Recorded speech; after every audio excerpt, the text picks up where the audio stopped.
Бул 1720-жылы бир башка түрдөгү вирус келип, бир нече миллион адамдын жанын алып кеткен экен. 1820-жылы чума деген оору чыгып, канча миллион деген адамдын жанын алган.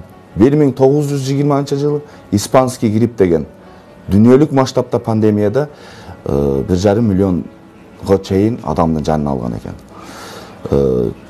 Жаңыланыштан 100 миллионго чейин адам мына Европада испанский грипп. Ошол испанский грипптин дагы тарыхын караганда Кытайдан чыккан.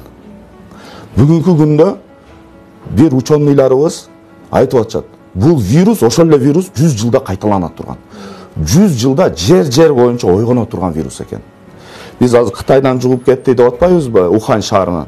Ошол эле моментте Бразилия, Канадаларда ооругандар катталган экен. Просто алар буну коронавирус дегенче Кытай коронавирус деп атат. Мына биздин Кыргызстандын жараны бир лайнерге чыгып, Япониядагы лайнерге.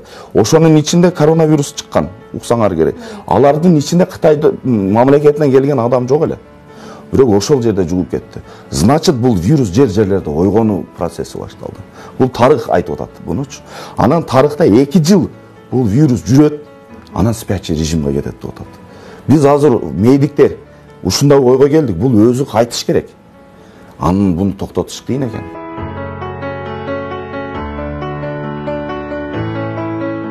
Вирустун жаман жери бул клеткага кирип алат. Клеткага кирип алган вирусту өлтүрө албайбыз да. Бул микробтон 100 миллион эсе кичине нерсе, микробтон. Вирус обладает внутриклеточным расположением. Клетканын ичине кирип алат. Ал клетканын ичиндеги вирусту өлтүрүш үчүн клетканы өлтүрүш керек. Организм полностью клеткадан состоит. Аны өлтүрө албайбыз да. Ал вирус өмүр бою биз менен калып атат. Калып кетип атат. Ошону академик Чучалин айткан да Путинге. Өмүр бою жаш бала ооруса, өмүр бою ошонун ичинде калат ошол вирус. Он до конца жизни этого человека останется, депчи. Азыр грипптин сезону. Ошон үчүн эл жүдөйт. Бул коронавируспу же грипппи? Коронавируста атипичный жалыптары бар да, то есть башкаларга окшобогон. Мисалы үчүн жыт менен даам сезимин жоготуп коет. А гриппте андай нерсе жок. Гриппте мурун куюлса, коронавируста мурун бүтүп калат. Кургап. Бул отличительные особенности. Анан үчүнчүсү коронавируста температура 37,5-дан ашпай туруп анан бирне, амо гриппте 40-ка чейин сразу жетет. Анан төртүнчүсү гриппте не обязательно жөтөл, а коронавируста обязательно сопровождением кашля. Мисалы үчүн коронавирусту өпкөнүн сезгинтирүү органдарын жабыркага алып келет деген вирус болуп атпайбы? А гриппте не обязательно өпкөгө түшүп кетет. Ошонун отличительный жерлери бар.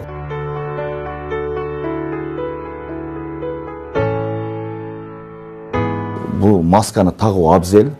Мынандай зданияларга киргенде, эл көп чогулган жерлерге обязательно маска, беткап тагыш керек. Ар бир беткап 2 саат сайын алмаштырылып туруш керек. Себеби ошол эле беткап, ошол эле вирустарды грипптинби же ковидтинби топтоочу жагы дагы болуп калышы мүмкүн. Анан жөн эркин сейилдөө жүргөндө масканы тагыштын кереги деле жок.